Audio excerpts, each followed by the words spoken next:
97.3 ESPN presents The Sports Bash with Mike Gill. It's time for Football at 4 with 97.3 ESPN.com's Andrew DiCecco. Powered by the Inside the Birds podcast. You know, we recognize the ability of the roster that's put together right now. And I think we have the ability to do something really special with this group, but it's going to take a lot of hard work. Now, live from inside the Matt Black Kia Studios, it's Football at 4. And Football at 4, powered by the Inside the Birds podcast. It's brought to you by PlaySugarHouse.com. Sign up now. They'll match your first deposit up to $250.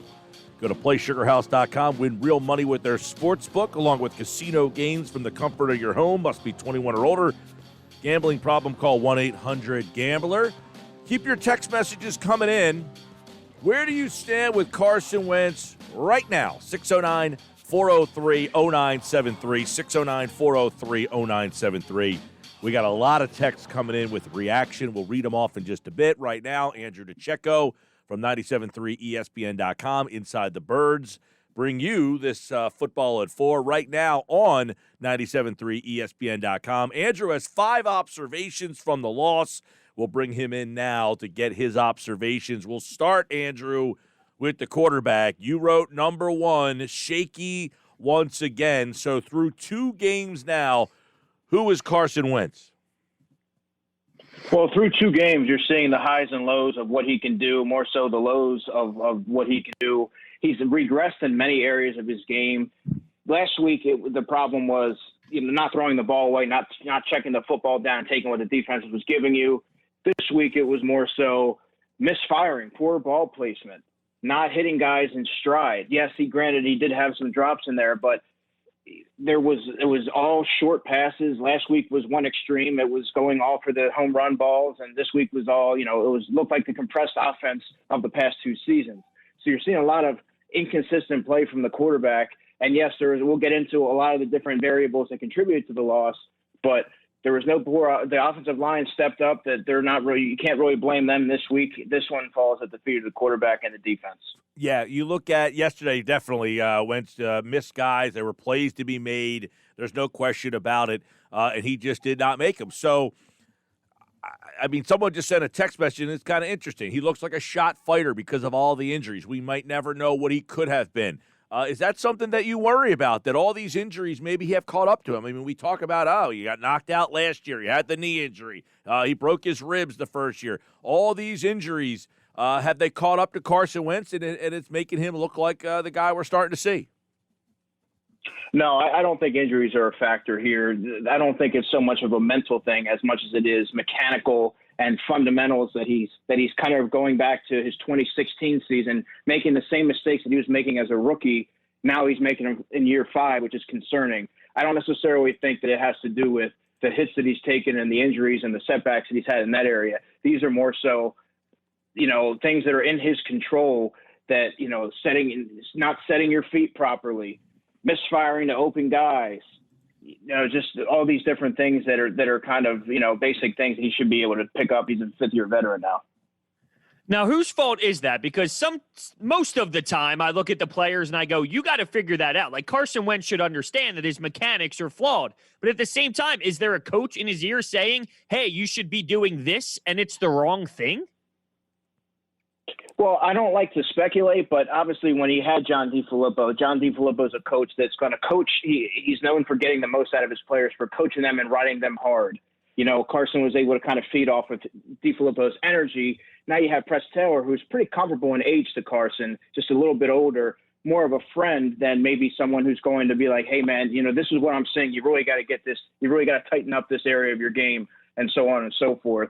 I think that could be he seemed to respond better to kind of someone like that's a little bit more fiery and going to dig into him a little bit more like John DiCecco. Andrew, obviously there are people who are starting to bail on Carson Wentz, and it didn't help that you drafted a quarterback in the 2nd round. And then I think it's compounded by, if you watch the NFL, you see a Kyler Murray, you see a Russell Wilson, you see a Cam Newton, you see a Lamar Jackson. You're seeing what this next wave of quarterback is starting to look like, and I'm imagining some of the fans are like, that guy you drafted in the second round, he seems to resemble what those guys did when he was in college. So do you think that, Carson Wentz is on the clock now because Jalen Hurts is here?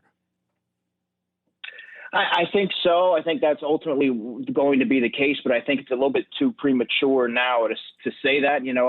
Obviously, if he goes out and has a big game against the Cincinnati Bengals, a lot of this is going to be forgotten about.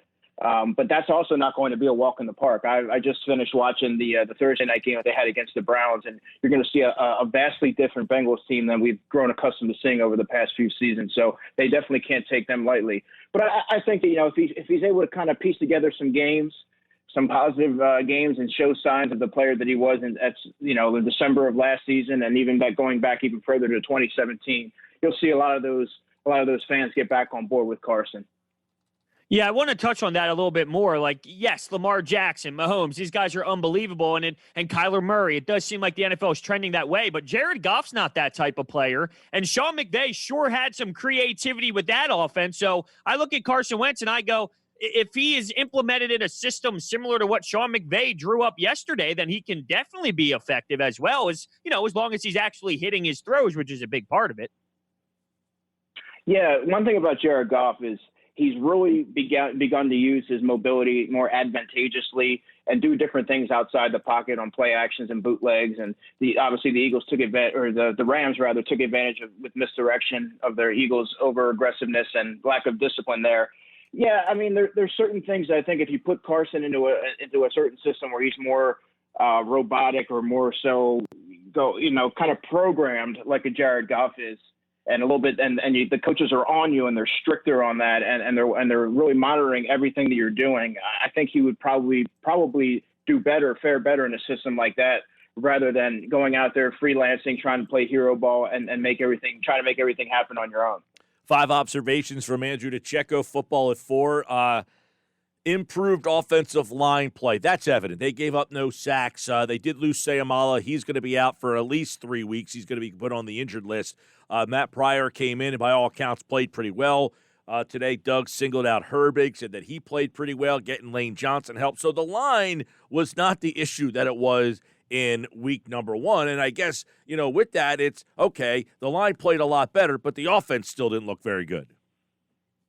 Yeah, and one thing I want to back up a second. You mentioned the offensive line. Obviously, Isaac Seumalo is going to be put on the short-term IR, so he's going to be out of commission for a while. So the pressure really is now on Jamon Brown to really get up to speed and get accustomed to the blocking concepts.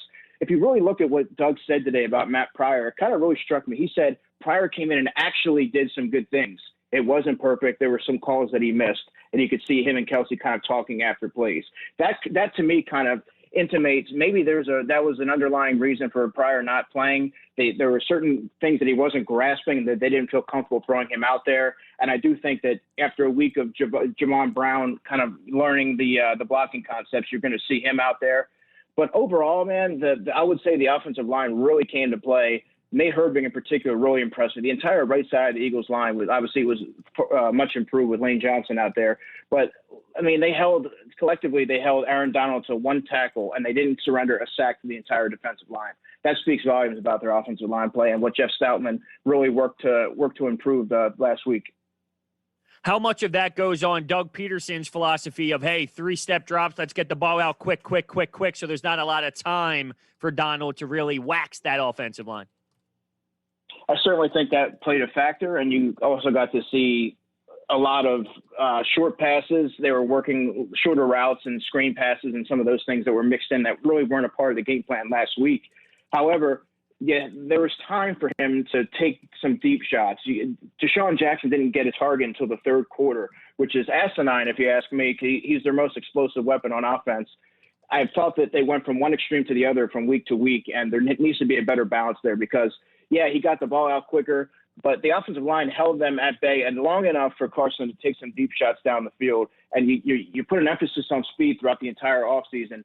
And then you go to yesterday where the offense really resembled the offense that would consistently stall last season. It was very compressed.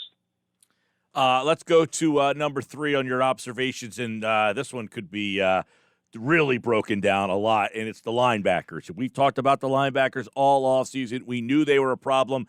yesterday, big problem. And it looked like the Rams really game planned for that. They said, look, what's the weakest spot on the field? It's the linebackers. What kind of game plan can we put together to really highlight how weak they are? And they really executed that to perfection. Well, actually, to me, the game plan, the offensive attack this week for the Rams was relatively simplistic. I thought that they showed a lot of what you already expected going into the game. There's a lot of play action. There's a lot of misdirection and bootleg from Jared Goff. You heard what Jim Schwartz said earlier in the week that he noted that Goff was using his mobility more advantageously. And then what really struck me was Rodney McLeod after the game, where he came out and said, no, this is exactly what we expected to see. Okay, we got out executed, and they took advantage of the Eagles' lack of discipline. They were constantly chasing, constantly in pursuit. I thought that that the Rams did a nice job attacking the middle of the field and really exploiting the linebackers and even Nikel Roby-Coleman, who has really struggled 2 games into the season. He was a player I was particularly high on going into the season, but through 2 games, he surrendered 9 catches on 9 targets for 102 yards and a touchdown. And I'll tell you what, it does not get any easier next week with Tyler Boyd, T. Higgins, A.J. Green, and company coming into town. Yeah, I like that you brought that up because when we had Scott Grayson on earlier, he mentioned, future games and future teams. And is there now tape on, hey, you go after these guys because they can get shredded? That concerns me. I think when teams go back and look at, okay, how do you beat the Eagles? There's a recipe for success to really torch some of these players. Yeah, and I think you really work the short to intermediate routes, and guys are going to be able to make plays after the catch. The Eagles still struggle wrapping guys up and solidifying those tackles. Seems like every year it's the same issue. The linebackers going year after year without, making a significant investment into the linebacker position. That's pretty much putting Band-Aid on a problem and hoping it just goes away. But you got to see that it got exposed yesterday. You have a collection of guys who are complementary players. They're not meant to be out there for 60 snaps a game. Nathan Gary was one of 4 players to play all 69 defensive snaps yesterday, and he actually graded out the worst of all Eagles defenders in coverage, which was evident if you watched the game. But this is going to perpetually be a problem week after week after week because the tape's out on these guys, and there's not much the Eagles can do right now outside of making a trade. Hey, you look at what they have, right? I mean, is there? We've talked a lot about. Well, they got T.J. Edwards, and he didn't play all that much yesterday. Obviously, Gary played almost every single snap. I mean, is there a change they can make in house, or not really? I mean, you could possibly give Davion Taylor and Sean Bradley an opportunity. Certainly they couldn't perform worse, I wouldn't think, but they also don't have any NFL experience. So there's going to be growing pains there, obviously. Maybe you might want to give them an opportunity against a young quarterback like Joe Burrow, and rather than a veteran like a Jared Goff or some of the guys that are coming up down the road that can really make their lives difficult. But Joe Burrow is going to the past 2 games. He's dropped back. He threw the ball 61 times. I mean, he's standing back there. He's going to swing the football. He's going to attack weaknesses. He's not used to losing. He's going to come into this week with a chip on his shoulder, and he's going to do exactly what the Rams did, and that's take advantage of the middle of the field. So I'm not necessarily sure that the Eagles could put out. It doesn't matter what they put out there. I think that they're going to be exploited. I want to get to your number 4, which is the compressed offense, which you kind of alluded to earlier. I was a little more critical on Doug Peterson than Gil was coming into today. I just thought that while I agree that getting the ball out quickly would help because Aaron Donald is that much of a game changer, I just wasn't thrilled overall with the scheme. If I looked at the Rams offense and Doug Peterson's offense, I just thought maybe with what we heard over the offseason of let's get Rager, let's get speed, let's get young players, that I would see something maybe pre-snap movement and bootlegs. Like I didn't see anything, and it sort of reminded me of a little bit of like the last couple seasons.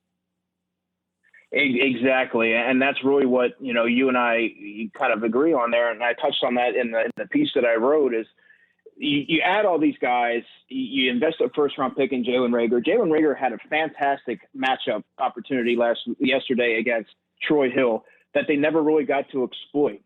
Troy Hill doesn't run particularly well. He's a 4'6" guy, not very big. Jalen Rager had an opportunity there to really take advantage of that and take the top off the secondary there. And Deshaun Jackson, there was opportunities for him to really. They went away from Jalen Ramsey, of course, but you can move him around, get creative. You have all these different offensive minds that you brought in over the offseason to shake things up and implement all these different concepts. But the offense lacked creativity, and you didn't see a whole lot of – they were in 12 personnel most of the game. I mean, Zach Ertz played 94% of the snaps, and Dallas Goedert played 89% of the snaps. But you weren't utilizing all the weapons that you had available to them. So it was kind of it was a lackluster game plan from the Eagles.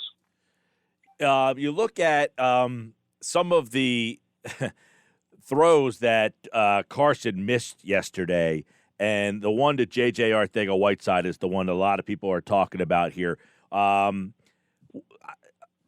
don't understand why J.J.'s the receiver on that play. Like, what is he being, but that's a throw that if Carson makes the throw, I mean, it's behind the receiver, which allows the defensive back to kind of close that gap there. If he makes that throw, that's probably a touchdown. The question I have is, why is J.J. Arcega-Whiteside running that route? Well, my question to you is, if you're not using J.J. in that role, then what is his purpose on this football? Well, I mean, his job, his role is to be a jump ball receiver, a possession guy that's going to go up and get the football, win on these contested catches over the middle, which also was a maddening play when they get into the red zone, they force the ball in there. Jalen Reagor pretty much got his head taken off on a slant route. Those are routes that J.J. should be running. Now, on that particular play that you're talking about, Mike, Doug Peterson went out today and flat out said that one's unacceptable. Yeah. It was a backside progression, and Carson should have thrown the ball sooner, in my opinion. But also JJ needs to run a little bit of a sharper route on that. And what other options do you really have? He's the only guy out there with size right now until Alshon comes back. Well, and look, real quick, I mean, you're right. I mean, I'd like to see JJ be trusted enough that he does have a role and in that red zone and the jump ball stuff, but on a slant where he's going into that middle of the end zone like that, you would think that you would want to get a guy who has the ability to get the separation there, and so that the defensive back can't close that gap up. Yeah, I would counter that and say you need a bigger receiver on that. They can use his body to shield the defender and attack the football, attack the catch point in the air. And that's really what JJ's role is, because if you're not going to, like I said, if you're not going to use him in that role, he's not a burner. He's not someone that's going to pick up yards after the catch on these screen passes. He dropped the ball earlier on a slant. I mean, what is his role? Like, what are we doing here? Yeah. That's a great question. I was going to say, I understand, that's his role. He's a taller guy. He can go up and get receptions, but he's not doing that anyway. So whether in theory that's his job or not, he's not doing it. And I wonder, it might sound ridiculous, but should Greg Ward get more of his snaps and try and utilize somebody else? Because he's just not working. Yeah, I agree with you. Greg Ward deserves those snaps. He doesn't have the size. He's 5'11". J.J.'s got the size and the measurables, but Greg Ward has shown that he's willing to stick his nose in there, take big hits, go up in traffic and get the football, and that's really what you need. He's got a comfort level with Carson Wentz.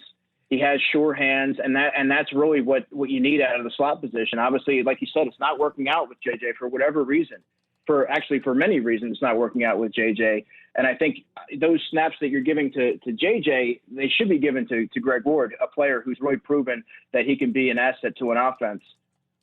Let me ask you about Rodney McLeod's comments, who said essentially, we were prepared. Everything they did, we saw all week in practice. So a lot of people, and if you thought that you watched the game and said, man, this defense looks really underprepared. They look like they have no idea what's going on. Rodney McLeod saying, nah, we saw all of this in practice. So what do you make of that? Well, that comment right there was pretty terrifying, honestly, if you look at it, because like you said, they looked unprepared. They came out flat. They don't make quarterbacks think. They're a very simplistic defensive scheme. They don't attack the quarterback. They don't send a lot of guys. They're not aggressive in attacking defense. They were constantly chasing and pursuing all game. They always had their backs to their receivers. They knew what was coming, but they couldn't stop it. And that comes to lack of discipline, lack of gap control on running plays, and they were just fooled by misdirection. And that's concerning because the film's out, the blueprint's out on these guys. And guess what the Bengals are going to do? They're going to do their approach is going to be very similar to what you saw on Sunday. And every other team for the rest of the season is going to attack the Eagles the same way. I want to get your thoughts on the defensive line. You would hope that with all the money put into that line that they would be able to get more pressure, no? Yeah, that's another area of the laundry list of things that have gone wrong with this team is you really haven't seen. I mean, yes, on paper they have the strongest defensive tackle trio in football, but that really hasn't materialized on the field. Granted, Javon Hargrave came back yesterday, but you weren't seeing the same penetration from Malik Jackson. Fletcher Cox hasn't really looked like himself over the past 2 weeks. Brandon Graham, he's been inconsistent. Derek Barnett's just came back to the lineup. The defensive line really hasn't gotten the pressure that we anticipated. And Josh Sweat, who as good as he's been, he's not meant to, and Adam and Jeff have outlined this terrifically on Inside the Birds, he's not meant to play 48 to 50 snaps like he has been. He's a rotational defensive end. He's had a history of knee injuries. And, you don't want to overuse him early in the season because then, you effectively run down your best pass rusher that you have. All right, Andrew DiCecco, let's, you got, Cincinnati coming up. Then you got a gauntlet of games with San Francisco, Baltimore, Pittsburgh. You got another tough stretch later on. 2 games, obviously, a lot of problems. Fixable, or has this got the look of a team that's ready for a long year? Well, I think it's going to be a team that's going to be in for a long year. And when you look at depth concerns at outside corner, obviously, you don't have a guy. I mean, they dressed Trevor Williams yesterday, who they released multiple times. I mean, that's where they're at the outside corner position. I'm not sure how much better a Will Parks makes the secondary. Obviously, getting him back will certainly help. Jalen Mills wasn't on his A game yesterday. He looked a little lost out there. He contributed to a lot of the big plays that were coming over the middle. The linebackers, you're not going to find anybody out there that's going to get that's going to make this group infinitely better. This is kind of what you have outside of a trade. So this is what you really have to work with. Outside of making some big moves here at the trade deadline, these are areas these are deficiencies that are going to continue to rear their head throughout the season. Yep, and obviously it's funny. You're looking around the league, you see guys like Russell Douglas graded out as the 10th best corner in football. Ronald Darby, 13th best corner in football this week. Darius Slay in the 50s. Roby Coleman, I think, was 98th. So you had some guys leaving and doing better jobs elsewhere. So it's a very frustrating first 2 weeks. Hopefully they can get some things together. But I kind of agree with Andrew right now. Things are starting to slip quickly out of control. The division is pretty bad. But, again, we said coming into the year, thought Dallas was the more talented team. That just, Philly had the continuity with the coaching staff where Dallas was going through the new coaching and all that stuff. And I thought that might have been just enough to kind of put a little check mark in your direction. But that doesn't seem to be the case right now. No, and that's another thing, Mike, that kind of really puzzled me when you listen to Doug talk. He was very quick to kind of, I don't want to say blame, but he really looked to the shortened, abbreviated offseason as to the continuity issues and the lack of timing and this, that, and the other thing. But every team is in this position. And when you look at the 2 teams that they lost to, the Washington football team, they have a completely new coaching staff. The Rams yesterday, they have a new offensive coordinator in Kevin O'Connell and a new defensive coordinator in Brandon Staley. Those excuses don't really – they're kind of just they are what they are. They're hollow excuses. Yeah. And you know what I mean? Like every team's in the same boat. So, I mean, these are going to be problems that I think are going to be here to stay, unfortunately. All right, Andrew DiCecco at DiCecco NFL. Check out his observations right now at 97.3 ESPN.com. All his Eagles coverage as they get ready for the Cincinnati Bengals, and you can hear the game only right here on 97.3 ESPN. All right, Andrew, we'll talk to you tomorrow. You got it, guys. Have a great day. All right, Andrew's back tomorrow with Football at 4. Which, of course, is brought to you by PlaySugarHouse.com. They'll match your first deposit up to $250.